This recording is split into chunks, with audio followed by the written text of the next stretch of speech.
تعالیٰ کے عرش کا سایہ. تو محدثین اکرام یہ بیان کرتے ہیں کہ اللہ تعالیٰ کا سایہ نہیں بلکہ اللہ تعالیٰ کے عرش کا سایہ کل قیامت کے دن تمام لوگوں کو چھایا ہوا ہوگا. کہتے ہیں اللہ کے رسول صلی اللہ علیہ وسلم. تو یہ حدیث کے تعلق سے چند باتیں ہم دیکھتے ہیں کہ اللہ کے رسول صلی اللہ علیہ وسلم ان 7 قسم کے لوگوں کے تعلق سے کیا کچھ ارشادات فرمائے ہیں. سب سے پہلی بات اللہ کے رسول اس انسان کے تعلق سے بیان فرمائے ہیں جو انصاف پسند حکمراں ہو. انصاف پسند حکمراں کا مطلب یہ نہیں کہ صرف اور صرف بادشاہ. انصاف پسند حکمراں کا مطلب وہ تمام کے تمام لوگ اس میں شامل ہو جاتے ہیں جو اپنے عہدوں پر فائز ہوئے ہوتے ہیں اور اپنے عہدوں کے تحت اپنی رعایا کے ساتھ عدل و انصاف کو برقرار رکھتے ہیں. اپنے عہدوں کو اللہ تعالیٰ کا ڈر اپنے دل میں سماتے ہوئے انصاف کو مد نظر رکھتے ہوئے اپنی ذمہ داری صحیح طور پر ادا کرتے ہیں. ایسے تمام کے تمام لوگ اس الامام عادل میں شامل ہو جاتے ہیں. اور اللہ تعالیٰ ان تمام لوگوں کے تعلق سے بیان فرماتا ہے کہ یہ تمام کے تمام لوگ جن کو میں نے دنیا میں عہدہ یا منصب سے نوازا ہوا ہوتا ہے, اگر وہ عدل و انصاف کو برقرار رکھتے ہوئے عدل و انصاف کو لازم پکڑتے ہوئے اپنی ذمہ داری نبھاتے ہیں تو کل قیامت کے دن میں انہیں اپنے سائے میں جگہ دوں گا, کہتا ہے اللہ تعالیٰ. اور اسی کے تعلق سے نبی کریم صلی اللہ علیہ وسلم یہ بات بھی ارشاد فرمائے ہیں نبی کریم صلی اللہ علیہ وسلم یہ بات ارشاد فرمائے ہیں کہ کل قیامت کے دن اللہ تعالیٰ ان لوگوں کو نور کے ممبروں پر بٹھائے گا اور یہ نور کے ممبر اللہ تعالیٰ کے دائیں جانب ہوں گے. اور اللہ تعالیٰ کل قیامت کے دن ان لوگوں کو اپنے دونوں دائیں ہاتھ بنا دے گا اللہ تعالیٰ. اور اللہ تعالیٰ ان لوگوں سے خوش ہوگا اور اللہ تعالیٰ ان کو جنت کی ہر نعمت سے نوازے گا. کن لوگوں کو؟ جو عہدہ و منصب پر فائز ہوتے ہوئے اپنی ذمہ داری کو عدل و انصاف کے ساتھ برقرار رکھتے ہیں. ایسے لوگوں کو نبی کریم صلی اللہ علیہ وسلم اتنی بڑی خوشخبری سنائے ہیں کہ اللہ تعالیٰ ان لوگوں کو نور کے ممبر پر بٹھائے گا جو نور کے ممبر اللہ تعالیٰ کے دائیں جانب ہو. اور یہی نہیں, نبی کریم صلی اللہ علیہ وسلم ایک اور حدیث میں یہ بات بھی ارشاد فرماتے ہیں نبی کریم صلی اللہ علیہ وسلم جن کو دنیا میں اللہ تعالیٰ کسی نہ کسی عہدہ و منصب سے سرفراز کیا ہو اور وہ لوگ اس ذمہ داری کو نبھاتے ہوئے عدل و انصاف کو برقرار نہیں رکھتے, عدل و انصاف کو لازم نہیں پکڑتے, اللہ کے رسول صلی اللہ علیہ وسلم کہتے ہیں کہ کل قیامت کے دن اللہ تعالیٰ ان لوگوں پر جنت کو حرام کر دیتا ہے اور جہنم کو ان لوگوں پر واجب کر دیتا ہے. اتنی خطرناک نبی کریم صلی اللہ علیہ وسلم ان لوگوں کے تعلق سے بیان فرمائے ہیں جو عدل و انصاف کو لازم نہیں پکڑتے. یہاں تک کہ اللہ تعالیٰ خود قرآن مجید میں سورہ صاد آیت نمبر 28 میں اللہ تعالیٰ ارشاد فرماتا ہے یا داؤد انا جعلناک خلیفۃ فی الارض ولا تتبع الهوى. اللہ تعالیٰ داؤد جیسے پیغمبر کو اللہ تعالیٰ حکم دیتے ہوئے کہتا ہے کہ اے داؤد میں تمہیں عہدہ نصیب کیا ہے, میں تمہیں نبوت سے سرفراز فرمایا ہے, میں تمہیں حکمرانی عطا کی ہے, تم عدل و انصاف کو لازم پکڑو. لوگوں کے درمیان فیصلہ کرتے ہوئے اپنی خواہشات کے مطابق یا دنیاوی فائدہ یا دنیاوی منفعت کو حاصل کرتے ہوئے اگر تم نے دنیا میں اپنی حکمرانی کا غلط فائدہ اٹھایا تو اللہ تعالیٰ کہتا ہے کہ میں تمہیں سیدھے راستے سے ہٹا دیتا ہوں, میں تمہیں گمراہی کے راستے میں ڈھکیل دیتا ہوں. کہہ کر اللہ تعالیٰ ایک پیغمبر کو تنبیہ کرتے ہوئے کہتا ہے یعنی عدل و انصاف کو برقرار نہ رکھنا, عدل و انصاف کو لازم نہ پکڑنا, اپنی من مانی یا اپنی خواہشات کے مطابق فیصلے کرنا, یہ تمام کے تمام نبی کریم صلی اللہ علیہ وسلم نہیں بلکہ اللہ تعالیٰ کو بیان فرماتا ہے میں ان لوگوں کو سیدھے راستے سے ہٹا دیتا ہوں, میں ان لوگوں کو غلط راستے پر ڈھکیل دیتا ہوں, کہتا ہے اللہ تعالیٰ. اتنی خطرناک بات, یعنی اگر کوئی انصاف کو لازم پکڑتا ہے اس کی اتنی بڑی فضیلت, اگر کوئی انصاف کو لازم نہیں پکڑتا اس کی اتنی خطرناک وعید بھی نبی کریم صلی اللہ علیہ وسلم بیان فرمائی ہے. اور دوسرے نمبر پر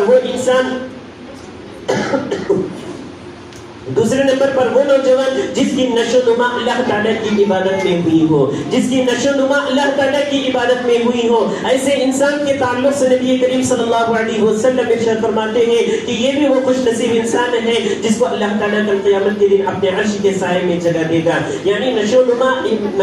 اللہ تعالیٰ کی عبادت میں ہوئی ہو کا مطلب صحیح معنی میں اللہ تعالیٰ کی عبادت کرنے والا بچہ نہیں ہوتا, بوڑھا نہیں ہوتا. صحیح معنی میں اللہ تعالیٰ کی عبادت کرنے والا ایک ایک نوجوان ہوتا ہے، اس وجہ سے کہ اللہ تعالیٰ نوجوان کی عبادت کو بہت پسند کرتا ہے، اس واسطے کہ نوجوان جتنا پرفیکٹ طور پر اللہ تعالیٰ کی عبادت مکمل طور طریقے سے ادا کرتا ہے، ایک بچہ بھی ادا نہیں کر سکتا، ایک بوڑھا بھی ادا نہیں کر سکتا۔ اس وجہ سے اللہ تعالیٰ نوجوان کی عبادت کو بہت پسند کرتا ہے، اور ایسے نوجوان کی عبادت اگر اپنی جوانی کو اللہ تعالیٰ کے راستے میں صرف کرتے ہوئے اللہ تعالیٰ کے لیے وقف کر دیتے ہیں، اللہ تعالیٰ ایسے لوگوں کو اپنے عرش کے سائے میں جگہ دینے والا ہے۔ اگر کوئی دنیاوی موج مستی میں یا دنیاوی لگن میں یا دنیاوی لطف میں یا دنیاوی مزے میں یا دنیاوی عیش و عشرت میں اپنی جوانی کو غارت کرتے ہیں، اللہ تعالیٰ کی عبادت سے دور ہو جاتے ہیں، اللہ تعالیٰ کی عبادت سے اپنے آپ کو پیچھے کر لیتے ہیں، تو ایسے لوگ اللہ تعالیٰ کے عرش کے سائے میں جگہ نہیں پاتے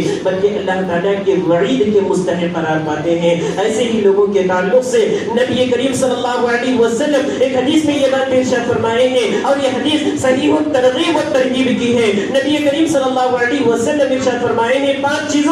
چیزوں سے پہلے غنیمت جانو، اس میں سب سے پہلے نبی کریم صلی اللہ علیہ وسلم یہی بات ارشاد فرمائے ہیں کہ بڑھاپا آنے سے پہلے اپنی جوانی کو غنیمت جانو۔ اگر تم اس جوانی کو غنیمت جان لیے تو اللہ تعالیٰ کے اس عرش میں جگہ پا لیتے ہو۔ اگر بڑھاپا آنے سے پہلے اپنی جوانی کی غنیمت نہیں جان سکتے، اس کی قدر و قیمت کو نہیں سمجھ پاتے، اسے غلط طریقے سے استعمال کرنے کی کوشش کرتے ہیں، تو اللہ تعالیٰ کے اور نبی کریم صلی اللہ علیہ وسلم کے اس خوشخبری سے دور ہو جاتے ہیں۔ اور یہی نہیں بلکہ ترمذی کے ایک اور حدیث میں نبی کریم صلی اللہ علیہ وسلم ارشاد فرماتے ہیں کہ کل قیامت کے لیے جب اللہ تعالیٰ کے سامنے ہمیں پیش کیا جائے گا، جب اللہ تعالیٰ کے سامنے ہمیں حاضر کیا جائے گا، تو اللہ تعالیٰ جب تک ہم سے 5 سوالات نہیں کر لیتا اس وقت تک ہمارے قدم وہاں سے نہیں ہٹائے جائیں گے، ہمیں وہاں پر جمع کیا جائے گا۔ اور ان 5 سوالوں میں سے پہلا سوال یہی ہوگا کہ اللہ تعالیٰ ہم سے پوچھے گا کہ میں نے تمہیں جوانی عطا کی ہے، تم اس جوانی کو کہاں پر گزاری ہے، تم نے اس جوانی کو کہاں پر کھپائی ہے۔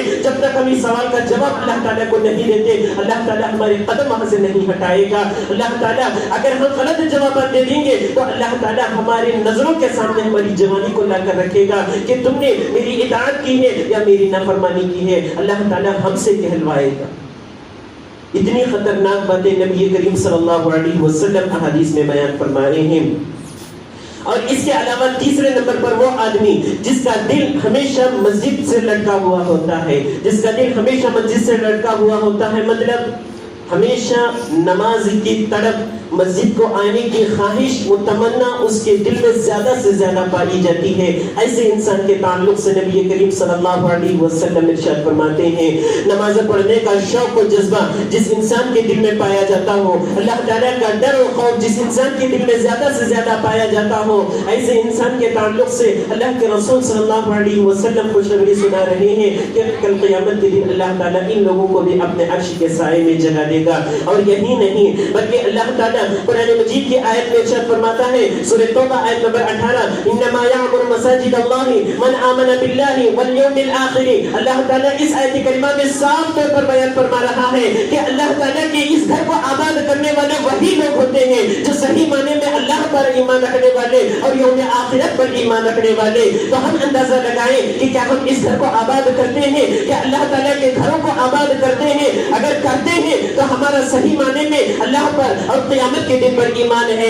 اگر ہم اللہ کے گھروں کو آباد نہیں کرتے، اللہ تعالیٰ کے گھروں کو آباد نہیں کرتے، یعنی نمازوں کی پابندی نہیں کرتے، تو سمجھ لو کہ اللہ کا ایمان ہمارے دلوں میں موجود نہیں ہے، قیامت کے دن پر ایمان ہمارے دل میں موجود نہیں ہے۔ جب 7 چیزوں پر ایمان، کسی ایک چیز سے بھی ایمان ہمارے دل سے ہٹ جاتا ہے تو سمجھ لو کہ ہمارا شمار مومنوں میں سے نہیں بلکہ کافروں میں کر دیا جاتا ہے۔ تو پھر ہم اندازہ لگانے کہ کیا ہمارا شمار کن لوگوں میں سے کیا جاتا ہے، ہمارے دل میں صحیح معنی میں اللہ پر ایمان ہے یا نہیں، اللہ کے دین، اللہ کے قیامت کے دن پر ایمان ہے یا نہیں۔ ہم خود سوچیں، ہم خود سمجھیں، ہم خود اس کا معائنہ کریں اور اس کو سمجھتے ہوئے اپنی زندگی گزاریں۔ اور کتنی بڑی خوشخبری نبی کریم صلی اللہ علیہ وسلم بیان فرمائے ہیں کہ ایسے گھروں کو آباد کرنے سے بھی اللہ تعالیٰ اپنے عرش کے سائے میں جگہ نصیب کرنے والا ہے۔ اور یہی نہیں بلکہ نبی کریم صلی اللہ علیہ وسلم ایک اور حدیث میں یہ بات بھی ارشاد فرمائے ہیں جو صحیح بخاری کی ہے، جو اندھیروں میں مسجدوں کو آ کر مسجدوں کو آباد کرتے ہیں، تو اے نبی صلی اللہ علیہ وسلم ان لوگوں کو خوشخبری سنا دیجئے کہ کل قیامت کے دن اللہ تعالیٰ انہیں جنت کا نور نصیب کرنے والا ہے، جنت کا نور انہیں عطا کرنے والا ہے۔ اتنی بڑی خوشخبری ان لوگوں کے لیے جو اندھیروں میں آ کر اب اللہ کے ان گھروں کو آباد کرتے ہیں، اللہ کے ان گھروں کو منور کرنے کی کوشش کرتے ہیں۔ ایسے لوگوں کے تعلق سے نبی کریم صلی اللہ علیہ وسلم اتنی بڑی خوشخبری سنائے ہیں۔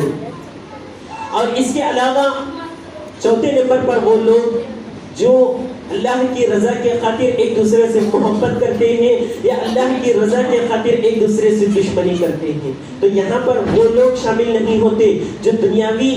فائدہ حاصل کرنے کے لیے ایک دوسرے سے قریب ہوتے ہیں یا دنیاوی مال حاصل کرنے کے لیے ایک دوسرے سے قریب ہوتے ہیں یا دنیاوی عہدہ پانے کے لیے ایک دوسرے سے قریب ہوتے ہیں یا دنیاوی فائدہ حاصل کرنے کے لیے ایک دوسرے سے دور ہو جاتے ہیں، ایک دوسرے سے اپنے دل میں بغض رکھتے ہیں، ایک دوسرے سے اپنے دل میں دشمنیاں پیدا کرتے ہیں صرف اور صرف دنیاوی فائدے کے لیے یا اپنی دشمنی یا اپنے انتقام کے لیے، تو وہ تمام کے تمام لوگ ان لوگوں میں شمار نہیں ہوتے۔ صرف اور صرف اس حدیث میں وہی لوگ شمار ہوتے ہیں جو اللہ تعالیٰ کے لیے اللہ کو خوش کرنے کے لیے، اللہ کو راضی کرنے کے لیے ایک دوسرے سے محبت کرتے ہیں۔ جیسا کہ حدیث میں ہے نبی کریم صلی اللہ علیہ وسلم،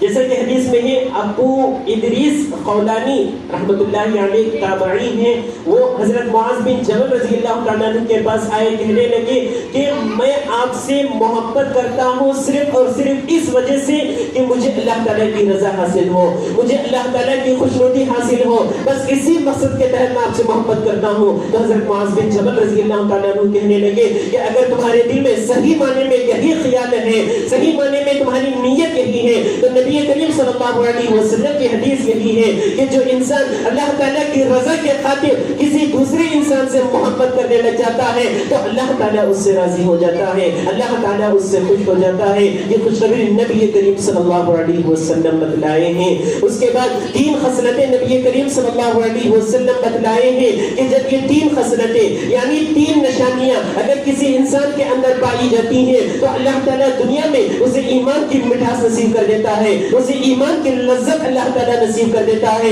اس میں دوسرے نمبر پر نبی کریم صلی اللہ علیہ وسلم ارشاد فرماتے ہیں کہ جب کوئی انسان اپنے بھائی سے صرف اور صرف اللہ کی رضا حاصل کرنے کے لیے محبت کرتا ہے تو اللہ تعالیٰ دنیا میں اسے ایمان کی مٹھاس نصیب کر دیتا ہے۔ ایمان کی مٹھاس کا مطلب دین کے کاموں کا شوق اور ذوق اللہ تعالیٰ اتنا اس کے دل میں بھر دیتا ہے کہ ہمیشہ دینی کاموں میں وہ بڑھ چڑھ کر حصہ لینے لگتا ہے، نیکی کے کاموں میں آگے آگے رہنے کی کوشش کرتا ہے، بھلائی کے کاموں میں آگے آگے رہنے کی کوشش کرتا ہے۔ یہی ایمان کی مٹھاس، یہی ایمان کی لذت جس کے تعلق سے نبی کریم صلی اللہ علیہ وسلم ارشاد فرمائے ہیں۔ اور یہی نہیں بلکہ یہاں تک نبی کریم صلی اللہ علیہ وسلم ارشاد فرمائے ہیں کہ کوئی انسان کسی دوسرے انسان سے اللہ کی رضا کے خاطر محبت کرتا ہے تو اللہ کی محبت اس کے لیے واجب ہو جاتی ہے، ضروری ہو جاتی ہے۔ اب اللہ تعالیٰ ضرور بھی ضرور اس سے محبت کرنے لگ جاتا ہے۔ اتنی بڑی خوشخبری نبی کریم صلی اللہ علیہ وسلم ان لوگوں کے تعلق سے بیان فرمائے ہیں جو صرف اور صرف اللہ کی رضا کے خاطر ایک دوسرے سے محبت کرنے لگ جاتے ہیں۔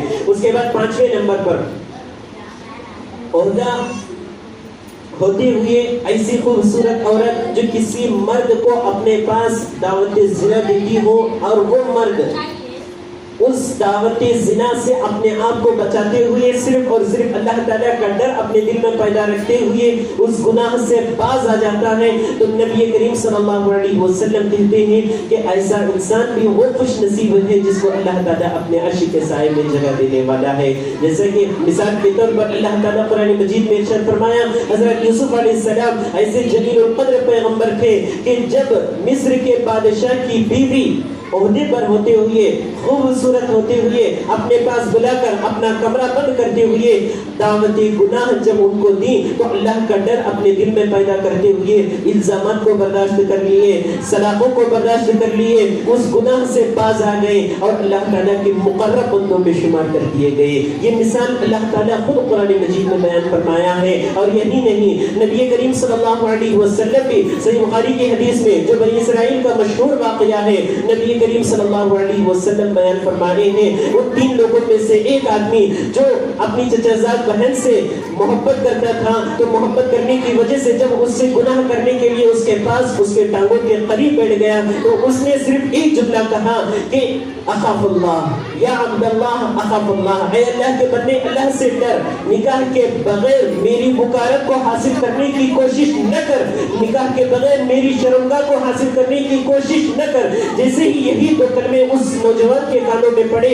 وہاں سے فوراً نکل کر اپنے کمرے سے باہر نکل گیا، یعنی اس برائی سے باہر ہو گیا۔ نبی کریم صلی اللہ علیہ وسلم اس حدیث کے ذریعے سے یہی پیغام دیتے ہیں کہ اگر کوئی انسان ایسے گناہ کے قریب اگر جاتا ہے تو گناہ کرنے کا پورا حقدار ہونے کے باوجود بھی، گناہ کرنے کا پورا اسے مکمل اجازت، مکمل اتھارٹی ملنے کے باوجود بھی صرف اللہ کا ڈر اپنے دل میں پیدا کرتے ہوئے اس گناہ سے دور ہو جاتا ہے۔ تو سب سے پہلے نبی کریم صلی اللہ علیہ وسلم اس کے لیے یہ فضیلت بیان کرے ہیں کہ اللہ تعالیٰ اسے مستجاب الدعوات بنا دیتا ہے، یعنی اب وہ جو بھی دعا کرتا ہے یا کسی کے لیے بھی دعا کرتا ہے اللہ تعالیٰ اس کی دعا کو قبول کر لیتا ہے۔ اور دوسری فضیلت، جب بھی وہ کوئی مشکل میں، کوئی آفت میں یا کوئی بلا میں جکڑ جاتا ہے اللہ تعالیٰ کو پکارتا ہے تو اللہ تعالیٰ فوراً اس کی مدد کرنے لگ جاتا ہے۔ اتنی بڑی فضیلت نبی کریم صلی اللہ علیہ وسلم بیان فرمائے ہیں جو دعوت گناہ ملنے کے باوجود بھی اللہ تعالیٰ کا ڈر اپنے دل میں پیدا کرتے ہوئے اس سے باز آ جاتا ہے۔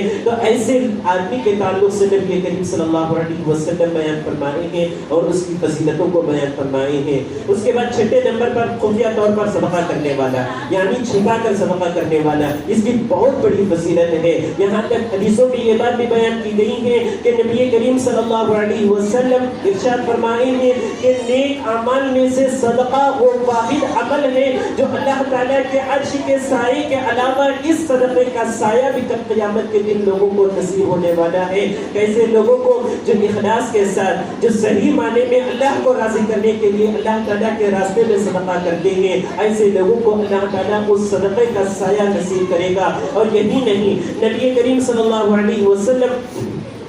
خفیہ طور پر صدقہ کرنے والوں کی بہت بڑی فضیلت بیان فرمائے ہیں۔ ان میں سے ایک فضیلت یہ ہے کہ جو انسان صدقہ کرنے لگ جاتا ہے تو اس انسان کے ذریعے سے اللہ تعالیٰ کا غصہ بجھ جاتا ہے، اللہ تعالیٰ کا غصہ ٹھنڈا ہو جاتا ہے۔ اور یہی نہیں، نبی کریم صلی اللہ علیہ وسلم یہ بات بھی ارشاد فرمائے ہیں کہ جب بھی تم کوئی مصیبت میں، کوئی آفت میں یا کوئی پریشانی میں یا کوئی ایسی چیز میں جو دنیاوی مشکل ہو، جھگڑے گئے ہو تو صدقہ کیا کرو۔ اس صدقے کے ذریعے سے تمہاری بلا ٹل جاتی ہے، تمہاری آفتیں آسان ہو جاتی ہیں، تمہاری مصیبتیں ہلکی ہو جاتی ہیں، تمہاری پریشانیاں ٹل جاتی ہیں۔ یہ بات نبی کریم صلی اللہ علیہ وسلم ارشاد فرمائے ہیں، یعنی ہم کوئی بھی مصیبت میں اگر جھگڑ گئے ہوں، کوئی بھی پریشانی میں اگر جھگڑ گئے ہوں تو صدقہ و خیرات وہ واحد ذریعہ ہے، ہمیں ان مصیبتوں سے باہر نکالتا ہے، ہمیں ان آفتوں سے باہر نکالتا ہے۔ نبی کریم صلی اللہ علیہ وسلم یہ تمام کی تمام خوشخبریاں ان لوگوں کے تعلق سے بیان فرمائی ہیں جو صحیح طور پر اخلاص کے ساتھ اللہ کے راستے میں صدقہ کرنے والے ہو۔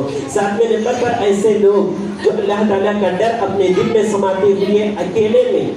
میں اللہ تعالیٰ کا ڈر اپنے دل میں رکھتے ہوئے اپنے آنکھوں سے آنسو جاری ہو جاتے ہیں، ایسے لوگوں کے تعلق سے نبی کریم صلی اللہ علیہ وسلم ارشاد فرمائے ہیں کہ یہ بھی وہ خوش نصیب بندہ ہے جس کو اللہ تعالیٰ کل قیامت کے دن اپنے عرش کے سائے میں جگہ دے گا۔ نبی کریم صلی اللہ علیہ وسلم ارشاد فرماتے ہیں،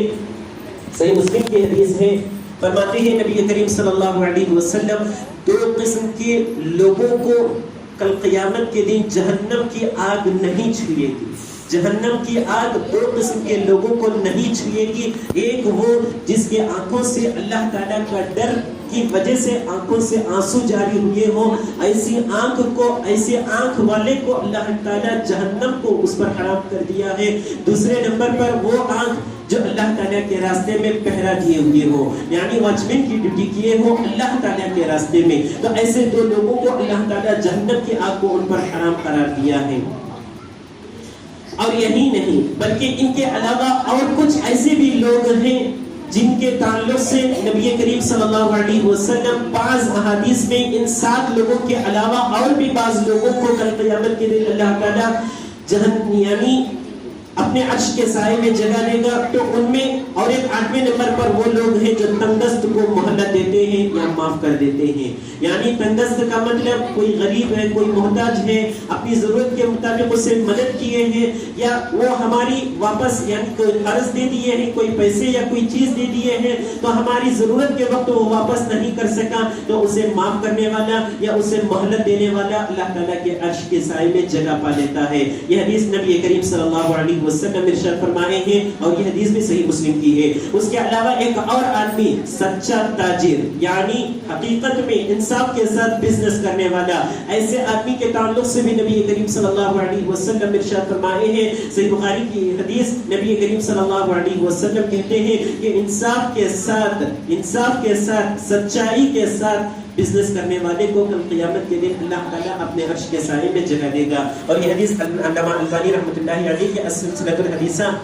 اس میں کے موجود ہے. اس کے بعد مجاہد کی اعانت کرنے والا یعنی مجاہد کی مدد کرنے والا, تنگدست کی مدد کرنے والا, اس کے بعد غلام کی آزادی کے لیے معاونت اختیار کرنے والا, غلام کی آزادی کے لیے اسے ساتھ دینے والا, ان تمام لوگوں کو بھی کل قیامت کے دن اللہ تعالیٰ اپنے عرش کے سائے میں جگہ دے گا. تو حدیث تو الگ تھی, حدیث کے علاوہ یہ 4 قسم کے ایسے لوگ ہیں جن کے تعلق سے نبی کریم صلی اللہ علیہ وسلم الگ الگ حدیثوں میں بیان کیے ہیں کہ ان کو بھی اللہ تعالیٰ اپنے عرش کے سائے میں جگہ نصیب کرنے والا ہے. تو یہ چند ایسے لوگ تھے, ایسے خوش نصیب بندے تھے جن کو اللہ تعالیٰ کل قیامت کے دن اپنے عرش کے سائے میں جگہ دینے والا ہے. تو ہمیں بھی یہ خواہش, یہ کوشش کرنی چاہیے کہ اللہ تعالیٰ ہمیں بھی ان لوگوں میں شامل کر دے, ہمیں بھی اللہ تعالیٰ ان لوگوں میں شمار کر دے. ہم بھی ان لوگوں میں شمار اگر ہونا ہے تو ان صفتوں میں سے کوئی ایک صفت بھی اگر ہم اپناتے ہیں تو اللہ تعالیٰ ہمیں بھی ان لوگوں میں شمار کر دیتا ہے. لیکن شرط